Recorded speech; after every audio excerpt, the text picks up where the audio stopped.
इस तरह से आपके सामने मैं बैठा हूँ देवास में, आप मेरे सामने बैठे हैं।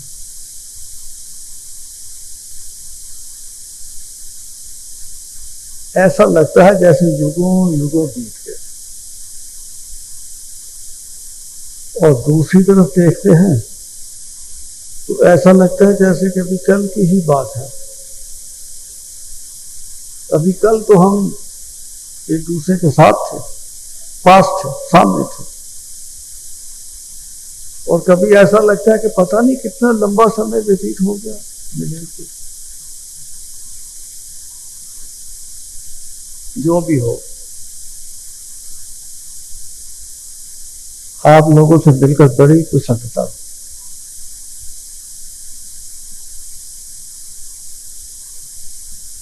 ऐसा लग रहा है जैसे कोई कई वर्ष विदेश में रह करके घर लौटा हो, ऐसा लगता है।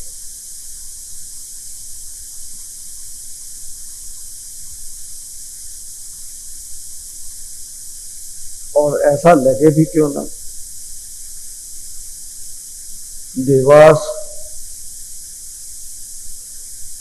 गुरु महाराज की साधन स्थली है। गुरु महाराज का क्रीड़ा स्थल है। यहाँ भगवती चामुंडा साक्षात टेकरी पर विराजमान, और उनके चरणों में ठीक उसके नीचे नारायण कुटी हमारे गुरु महाराज ने अपने जीवन के 20 वर्ष निकाले।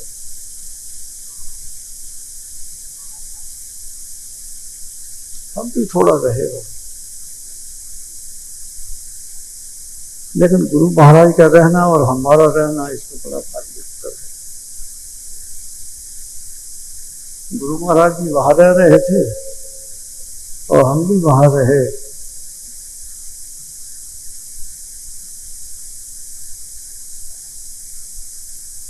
किंतु गुरु महाराज को भगवती के चरणों का जो प्रत्यक्षीकरण था वो कुछ और बात थी,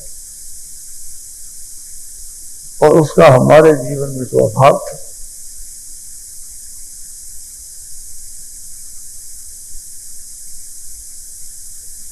गुरु महाराज का स्मरण करके,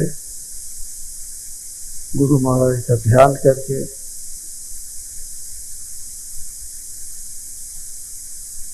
अपने आप लोगों के सामने थोड़ी बात करता हूं।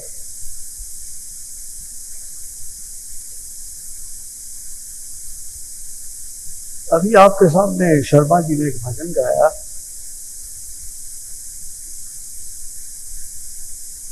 अलख निरंजन सदगुरुदेवा।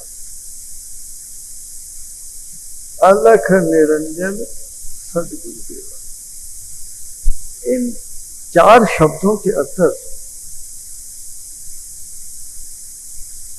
बड़ा भारी रहस्य छुपा है। देखने में तो ये शब्द बिल्कुल सीधे साधे हैं, अलख निरंजन सदगुरुदेव, किंतु यदि इसकी गहराई में झांक करके देखा जाए, इसको समझने का प्रयत्न किया जाए, तो इन शब्दों के अंदर बड़ा रहस्य छुपा है।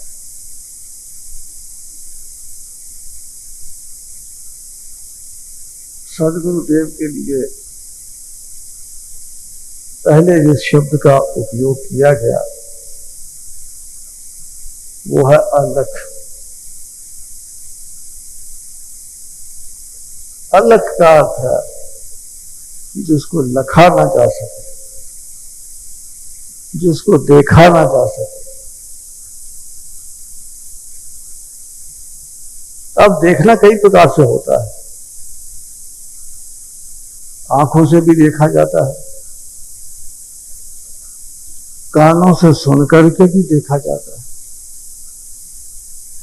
सुनकर भी देखा जाता है, चख कर भी देखा जाता है, छू कर भी देखा जाता है। अर्थात जो पांचों ज्ञान इंद्रियां हैं वो इस जगत का ज्ञान प्राप्त करने का माध्यम है।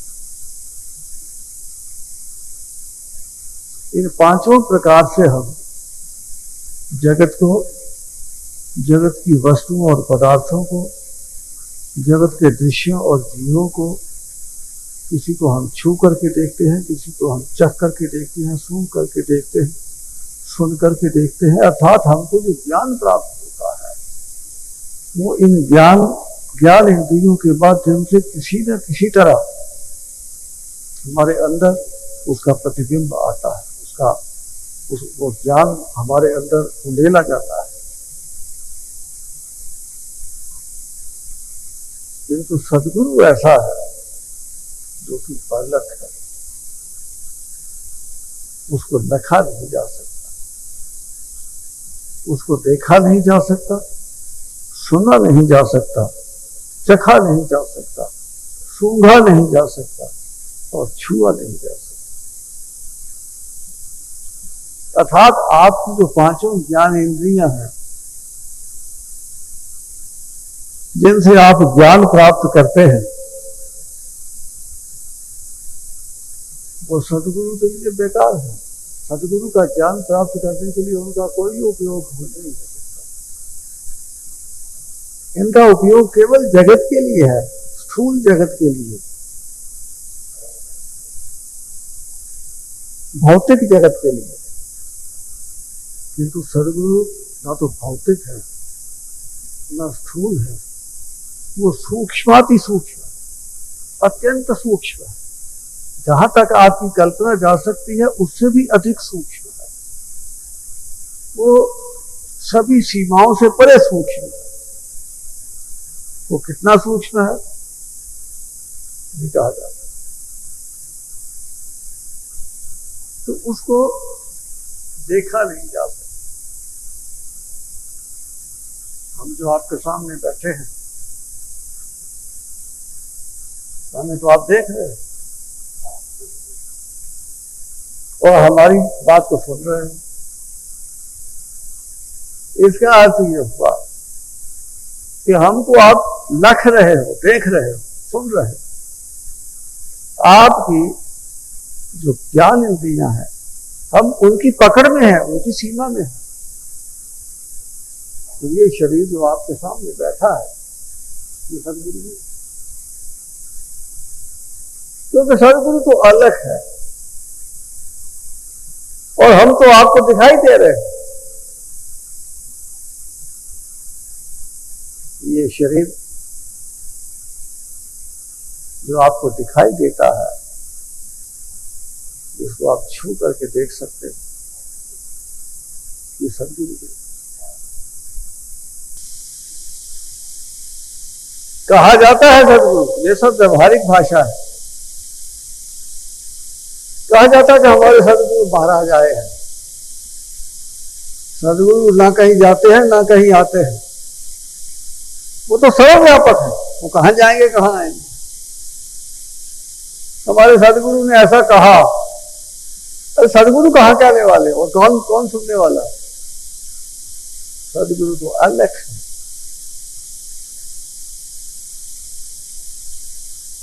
सदगुरु के लिए दूसरा जो शब्द प्रयोग किया गया वो है निरंजन, निरंजन। अंजन का अर्थ सुरमा। जो आप अपनी आंखों में सुरमे की सलाई डालते हैं वो अंजन।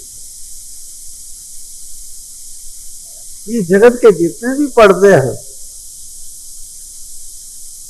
उन पर्दों के अंदर जो सबसे बारीक पर्दा कल्पना की जा सकती है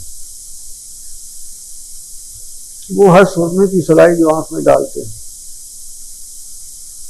तो सुरमे की सलाई डालने पर आंखों के ऊपर अंजन का आवरण आ जाता है।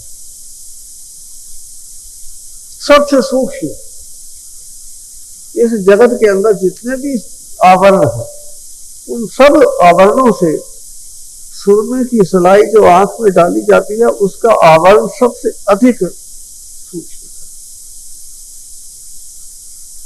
सदगुरु में इतना भी आवरण नहीं है, उसमें कोई विकार नहीं, उसमें कोई संस्कार नहीं, सदगुरु में कोई वासना नहीं, सदगुरु में कोई अज्ञान नहीं, सदगुरु में कोई भ्रांति नहीं, सदगुरु में कोई परिवर्तन नहीं, सदगुरु डोलता नहीं, वो नित्य है, वो शाश्वत तत्व। ऐसा जो सदगुरु है, जो अलग है और जो निरंजन है, जो जगत के सीमाओं से परे है। यदि किसी भौतिक आधार पर उसकी अनुभूति होती भी है, तो उस भौतिकता का सदगुरु के ऊपर कोई प्रभाव नहीं। बाहर जगत के अंदर हमको जल प्रवाहित होता हुआ, ये धूप निकली हुई है, आग जलती दिखाई देती है, आप बोलते हैं, सुनते हैं, चलते हैं, ये सब सदगुरु की क्रियाएं हैं। भौतिक आधार पर सदगुरु की क्रियाएं, ये क्रिया हमको दिखाई देती, सदगुरु दिखाई नहीं देता। और इन क्रियाओं का जो आपके द्वारा होती है, ये जगत के अंदर जो घटनाएं घटित होती हैं, उनका सदगुरु के ऊपर कोई प्रभाव नहीं पड़ता। वो अलग है और वो निरंजन है, वो शाश्वत है, वो अपरिवर्तनीय है, उसमें किसी प्रकार का कोई विकार नहीं, कोई भ्रांति नहीं, कोई संशय नहीं, कोई क्लेश नहीं, कोई दुख नहीं, कोई अभिमान नहीं। वो जब अपनी स्वाभाविक अवस्था में आनंद विभोर होकर के, आनंद मग्न होकर के नित्य स्थित है, ऐसा है सब कुछ। आप कहेंगे कि आपने तो सदगुरु की ऐसी व्याख्या कर दी जो कि हमारी पकड़ से परे है, हमारी पहुंच में ही नहीं सदगुरु, हमको दिखाई नहीं दे सकता, हम किसी भी ज्ञान इंद्रिय के माध्यम से उसको अनुभव कर ही नहीं सकते, तो सदगुरु हमारे किस काम का? ऐसी बात नहीं है। सदगुरु ज्ञान इंद्रियों की सीमा से परे है, लेकिन उसको अनुभव किया जा सकता है। और उसको अनुभव करने के लिए आपको ज्ञान इंद्रियों की सीमा से बाहर जाना पड़ेगा। आपकी जितनी भी कर्म इंद्रियां हैं, ज्ञान इंद्रियां हैं, जब तक आप इनके साथ संयुक्त हैं, आपको सदगुरु की अनुभूति नहीं हो सकती। जब तक आप भौतिक स्तर से जुड़े हुए हैं, तब तक आप चैतन्य को अनुभव नहीं कर सकते। तो चैतन्य को अनुभव करने के लिए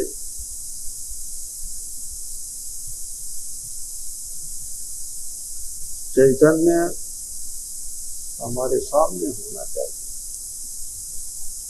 हमारे सामने क्रियाशील होना चाहिए। लेकिन हमारे सामने का अर्थ ये नहीं है कि हमको इस आंखों से देखना चाहिए, नहीं, हमारे अंतर में उसकी प्रत्यक्ष क्रियाशीलता की अनुभूति होनी चाहिए। और ये अनुभूति हमारे अहम से परे है, हमारे कर्तृत्वाभिमान से परे है, हमारी ज्ञान इंद्रियों की पकड़ से परे है।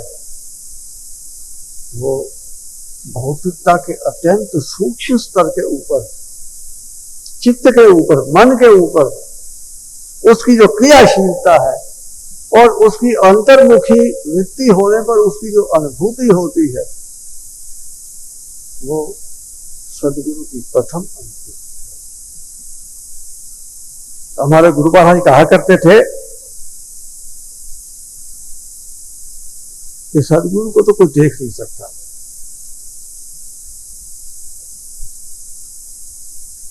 जो सदगुरु की क्रिया आप अपने अंतर में अनुभव करते हैं,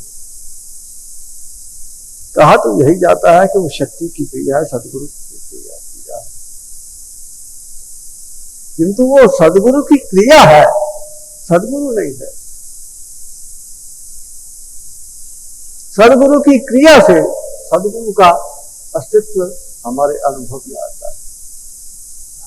सदगुरु का अस्तित्व जानने के लिए, समझने के लिए और देखने के लिए और अनुभव करने के लिए सर्वप्रथम उसकी क्रियाशीलता हमको अनुभव आनी चाहिए। तो सदगुरु की क्रियाशीलता का अनुभव सदगुरु का अनुभव माना जाता है। सदगुरु का अनुभव है नहीं वो, किंतु वो सदगुरु का अनुभव इसलिए माना जाता है क्योंकि वो सदगुरु के अनुभव की ओर हमको धीरे धीरे करके ले जाता है। एक ऐसा समय आता है जब सदगुरु हमारे चित्त के आधार पर जो क्रियाशीलता प्रकट कर रहे हैं उसका आधार समाप्त हो जाता है, अर्थात हमारे संस्कार सब क्षीण हो जाते हैं, हमारी सब वासनाएं, इच्छाएं, कामनाएं, संशय, अज्ञान सबका नाश हो जाता है। अर्थात जिस आधार पर सदगुरु की क्रिया प्रकट हो रही थी वो आधार ही हिल जाता है, वो आधार ही समाप्त हो जाता है। जब वो आधार समाप्त होता है तो फिर सदगुरु की क्रियाशीलता भी समाप्त हो जाती है, सदगुरु की शीलता विलीन हो जाती है, फिर बाकी क्या रह जाता है? फिर सदगुरु की क्रियाशीलता नहीं रहती, सदगुरु शेष रह जाता है। आपको जिस जो अनुभव होता है वो सदगुरु का अनुभव होता है, जो अनुभव होता है वो चैतन्य का अनुभव होता है, वो शुद्ध चैतन्य का अनुभव होता है। यद्यपि उसके अंदर भी अभी कई स्तर हैं, चैतन्य के अंदर भी कई स्तर हैं, लेकिन जो चैतन्य का शुद्ध स्तर आपकी पकड़ में आता है वहां से आपके सदगुरु का अनुभव, सदगुरु के दर्शन आपको आरंभ हो जाते हैं। बड़ा लंबा रास्ता है, बड़ा कठिन रास्ता है, केवल बातें करने से काम नहीं चलेगा। अपने आप को मैं यूं कर सकता हूं और मैं ऐसा कर सकता हूं, ये सब बातें किसी काम नहीं आएंगी, क्योंकि आपका अभिमान जब तक बना है तब तक आप भौतिक स्तर के ऊपर हो।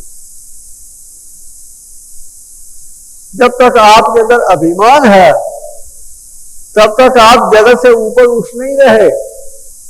जब जगत से ऊपर ही नहीं उठ रहे, जगत से उठना, फिर शरीर से उठना, फिर अपनी भौतिक ज्ञान इंद्रियों, कर्म इंद्रियों से ऊपर उठना, ये तो बड़ी लंबी प्रक्रिया है। आप में अभिमान है तो आप भौतिक स्तर के ऊपर ही घूम रहे हैं। अपनी जाति का अभिमान, अपनी विद्या का अभिमान, अपने सौंदर्य का अभिमान, धन का अभिमान, अपने बल का अभिमान, अपने देश का अभिमान, अपनी भाषा का अभिमान, अपने सुखी जीवन का अभिमान, किसी भी बात का अभिमान भक्त में कुछ भी हो, अभिमान नहीं होता। जो जिसमें अभिमान है वो भक्त नहीं है, वो सदगुरु से जुड़े। सदगुरु के नजदीक जाना है, सदगुरु को प्रत्यक्ष करना है, तो फिर आपको अपना अभिमान त्यागना पड़ेगा। अपने मन की इच्छाएं, कामनाएं, वासनाएं, लोकेशना बड़ा भारी विघ्न है। बड़े बड़े महात्मा लोकेशना के पीछे मर गए। हमने तो कोई ऐसा महात्मा अभी तक देखा नहीं जिसमें लोकेशना नहीं। हर महात्मा ये चाहता है कि मुझे प्रसिद्धि मिले। हर आदमी ये चाहता है कि जगत के अंदर मेरा यश फैले, मेरा नाम हो। कलाकार भी यही चाहता है, पहलवान भी यही चाहता है, खिलाड़ी भी यही चाहता है, राजनेता भी यही चाहता है। सब जगत के अंदर यश चाहते हैं। और जगत क्या है? जगत तो परिवर्तनशील। आज यश है तो कल नहीं, आज प्रसिद्धि है तो कल आपको आपकी अप्रसिद्धि भी हो सकती है, होती है। हर वस्तु जो ऊपर चढ़ती है एक दिन नीचे गिरती ही है, जो भी ये जगत का विधान है। ऊपर नीचे, जो ऊपर जाएगा एक दिन नीचे आएगा ही। ये रोटेशन है जगत का, संसार का, माया का रोटेशन है, ऊपर नीचे होता रहता है। तो सदगुरु के यदि आपको दर्शन करते हैं, सदगुरु को प्राप्ति करती है, आपको अपनी जीवन शैली बदलनी पड़ेगी।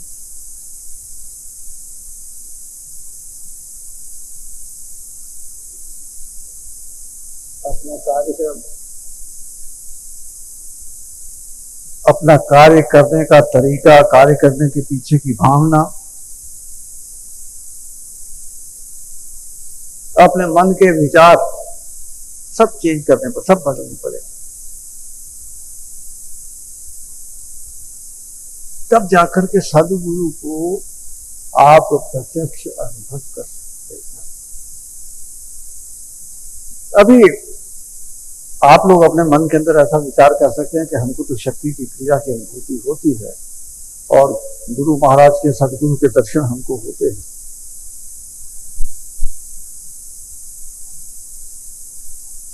किंतु नहीं, इतने से संतोष कर देना ठीक। यदि आपको सदगुरु की क्रियाशीलता की अनुभूति होती है तो आप ये देखो कि वो जो अनुभूति आपको हो रही है उसमें आप आगे बढ़ रहे हैं या एक स्थान पर खड़े होकर के वो अनुभूति तो प्राप्त कर रहे हैं लेकिन खड़े वही के वही हैं। आपका चित्त शुद्ध नहीं हो रहा। भाई सदगुरु के अनुभव के अंदर जो आपकी अड़चन है, जो व्यवधान है, वो आपके चित्त की अशुद्धि है। और जो क्रियाशीलता है वो चित्त की अशुद्धि को दूर करती है। यदि आपकी क्रियाशीलता तो है, क्रिया की अनुभूति आपको है, तो चित्त शुद्ध नहीं हो रहा, आप आगे नहीं बढ़ रहे, आप सदगुरु की ओर आगे नहीं जा रहे, आपकी उन्नति नहीं हो रही, तो आप फिर आप वहीं तो नहीं खड़े। मैं ऐसा समझता हूं क्योंकि मैं जब अपनी तरफ देखता हूं,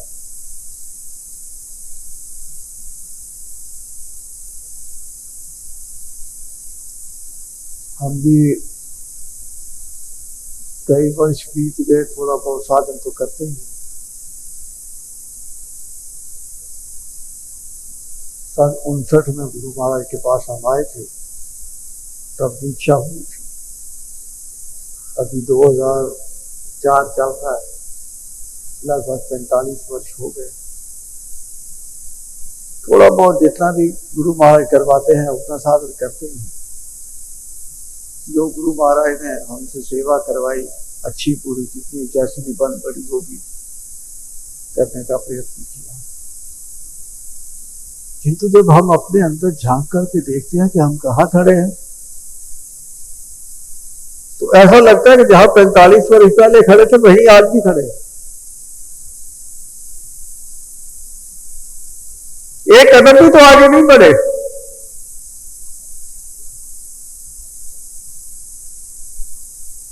एक भी हमारा अंदर का संस्कार या विकार या भ्रांति का नाश हुआ, ऐसा कुछ भी नहीं हुआ। अभी तक जैसे थे वैसे के वैसे ठूठ के ठूठ ही हैं। हम अपनी बात करते हैं, आपकी बात नहीं करता। आप हो सकता है कि बहुत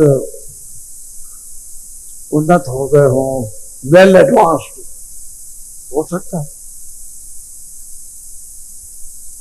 लेकिन जिसकी जैसी स्थिति है उसके अनुसार ही तो कोई बात करेगा। आप जो बात करेंगे तो अपनी स्थिति के अनुसार बात करेंगे, मैं जो बात करूंगा तो अपनी स्थिति के अनुसार बात करूंगा। तो मुझे ऐसा दिखता है कि यदि मेरी स्थिति ऐसी है तो मैं समझता हूं कि सबकी स्थिति ऐसी होगी। सब साधन करते तो दिखाई देते हैं, गुरु महाराज की जय बुलाते भी दिखाई देते हैं। हमारे गुरु महाराज इस प्रकार से वो प्रशंसा भी करते हैं, लेकिन है वही के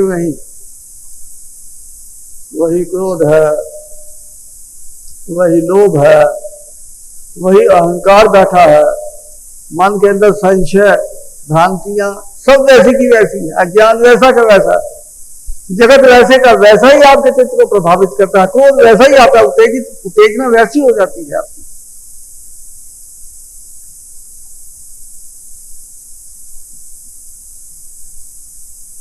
ये सारी बातें हैं, बातों पर थोड़ा सा विचार करो कि आप कहां खड़े हो।